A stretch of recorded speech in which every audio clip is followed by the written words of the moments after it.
এবার বিপিএলে দেখা যেতে পারে তারকার মেলা। শুধু পাকিস্তান শ্রীলঙ্কা নয়, সব দেশের তারকাদের মিলন মেলায় হতে পারে বাংলাদেশ প্রিমিয়ার লিগ বিপিএল।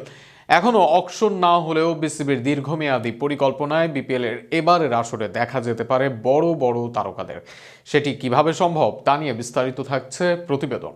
একটা সময় বিশ্বের অন্যতম সেরা লিগ থাকা বিপিএল তার জৌলুস হারিয়েছে।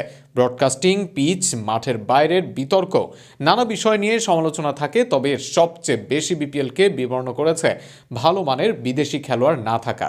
একসময় বিপিএলে Villiers, Butler, Watson, Rashid Khan সহ অনেক তারকারা খেলেছেন পুরো মৌসুম।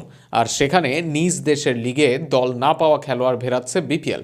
কিছু তারকা ক্রিকেটারকে পাওয়া গেলেও পাওয়া যাচ্ছে 2 থেকে 3 ম্যাচের জন্য, আর সেখানেই মান হারাচ্ছে বাংলাদেশ প্রিমিয়ার লিগ। তবে এবার বিসিবির সিদ্ধান্তে বিপিএল এ পূরণ হবে তারকা ক্রিকেটারের খরা। এর আগে বিসিবির পক্ষ থেকে বিপিএল এ পুনরায় চালু করা হয় নিলাম সিস্টেম। যে নিলাম সিস্টেম আকর্ষণ কাড়বে অনেক খেলোয়াড়ের। তবে নিলামের চেয়েও বিপিএল এ তারকা ক্রিকেটারদের মেলা বসাবে বিপিএল এর সম্ভাব্য সূচি। যে সূচির কারণে বিপিএল এ আসবেন সব দেশেরই অনেক বড় বড় খেলোয়াড়। এর আগে মার্চ ডিসেম্বরে শুরু হবার কথা ছিল বাংলাদেশ প্রিমিয়ার লিগ বিপিএল। তবে বারবার নিলামের তারিখ পেছানোর জন্য সেই তারিখ পেছানোর সম্ভাবনাই বেশি। আর যত পিছিয়ে যাবে বিপিএল এর তারিখ, তত বেশি সম্ভাবনা আছে ভালো মানের বিদেশিদের আসার। কেননা বিপিএল এর প্রধান কম্পিটিটর IL T20 লিগ।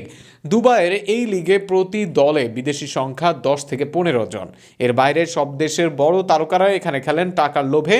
যে কারণে এই লিগের সাথে সূচির সংঘর্ষ থাকায় বিপিএল এ পাওয়া যেত না ভালো বিদেশি। তবে শোনা যাচ্ছে বিপিএল এর সূচি পিছিয়ে শুরু হতে পারে 24 থেকে 25 ডিসেম্বর। অপরদিকে এবার IL শুরু হবে 2রা ডিসেম্বর, আর ডিসেম্বরের শেষ সপ্তাহের মাঝে হবে এর গ্রুপ পর্বের খেলা শেষ। অর্থাৎ 25 ডিসেম্বরের দিকে বিপিএল শুরু হলে IL এ খেলা অনেক ক্রিকেটার শুরু থেকে খেলতে পারবেন বিপিএল এ। এরপর এক সপ্তাহের মাঝে যোগ দিতে পারবেন আরও বড় বড় তারকারা। এ সময় দক্ষিণ আফ্রিকা SA T20 বাদে নেই আর তেমন লিগ। তবে সেখানে নেই খুব বেশি বিদেশি যারা নিয়মিত খেলতেন বিপিএল। তাই মূলত বিদেশি খরা কাটবে বাংলাদেশের। এছাড়া বিপিএল এর পর ফেব্রুয়ারিতে হবে বিশ্বকাপ, আর সেখানে বিশ্বকাপের আগে থাকা যাবে দারুণ ছন্দেও। যদিও জাতীয় নির্বাচন ইস্যুতে বেশি পিছানো সম্ভব নয় বিপিএল। তবে ডিসেম্বরের 23 বা 25 তারিখের দিকে বিপিএল শুরু হলে যে তারকার মেলা বসবে তাতে কোনো সন্দেহ নাই। আর এমনটাই তো অনেকদিন ধরে প্রত্যাশা করে আসছে দেশের কোটি ক্রিকেট ভক্তরা।